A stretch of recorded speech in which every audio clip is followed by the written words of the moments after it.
Hadin Melayu gijing ujur paiba ya kajing don kakar khana khau bal jonra dau khau bas niu bar bola kentaj na gibe gijela. Kala penlong gi noilam ka Confederation of Riboy People ni ka CORP malik jurip balap markhmat gijing sisa kembala ujur. Ya kajing jurip balap penlong hakasan trik unai lur arhaja afulai ha kade karkhana ka badan habari dua Riboy district balalong trai de wei ubar jela balatip kum JP Agarwal. Ya ka balatip ru kum ke JP Agarwal and Son.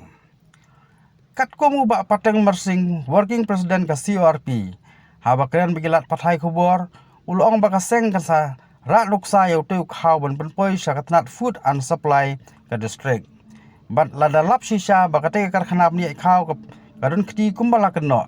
Ka CORP kan lek khang tala bat penduk sendan ye ka jing petrekam ya kate karkhana. Baru ka jingdon gi bar jelai baterai hapok jongka kim don hok bantrei lada lap ba kim biang ki kot kisla ban pinsisa ling bagi trading license bat labor license na ki bor badai khmi to na kaleng jogi ka Confederation of Riboy People mata ka singi ngiwan ya kabat visit hakane ka wei na ki factory ka AP Agarwal. Adin bagi layo komplain lagi babun balang ba kane ka company ka sai onra ya ukhau uba sliu na shabar ba hangne ka snab yang ne ukhau ka tenang lagi ka seng hadin bagi layo ka komplain lagi babun balang ilawan ni nalade ban visit ya kane ka factory bat nila isisa ba kalong kumta kipun magi khau barim ki onra lagi wai pat gistet hanrai kiwan san hangne hapo factory bat nangne kipa pat hasilong nomor ni utrai hadin bagi layo keren mau manajar wong bakadukan ni utrai Agarwal kadon hasilong tena kaleng juga seng mata kasih ngisi me karai ban pates sigi lagi kau bat hadin bang ngilap pates lada kates ngilap ba mpit ban ba me kipai ba nakaleng kaseng ngisi me karai ban wan khang talano igni ka factory nomor ngimla ban senya nomor kini kibri hobangi keli gi ong ba kadai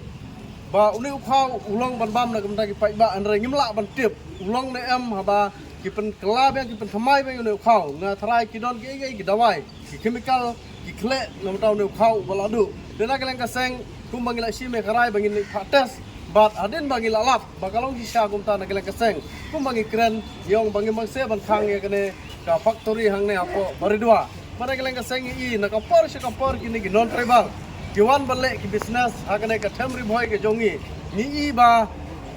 kibun ki kam illegal kile nakaleng ka seng hinom ailap namar ka de wai ne ki seng ka bapek ka bakmi apa Riboy tenakaleng ka seng ikwa bakrisai segiri non tribal bakim dei ban le laiklan ne ka business ka jongki nakaleng ka seng hinom ailap namar ngi ba hangne wai ru nong tri khasi umdon kidon tang kinong tribal sudah te ngila mut ban shek edikot kislah handai ki ong bau tau try udon selong te kita ro nagaleng ka sengin sa shek ya ki labor license ki trading license pro ki jino kam jo ka factory lada umbiang nagaleng ka seng ngin sole na ka badon kam bat sakawai ngi kwa ban kerpat saka food and safety ka badai ka inspektor jo ka Them Riboy meneng ngila wan badai kendu ak badai bat uni khau hangne nagaleng jo ka ong ba ayak example ngin test jo khau ulong berfit ne am bam na mata ki pai ba tena kaleng ka seng ngin salai bu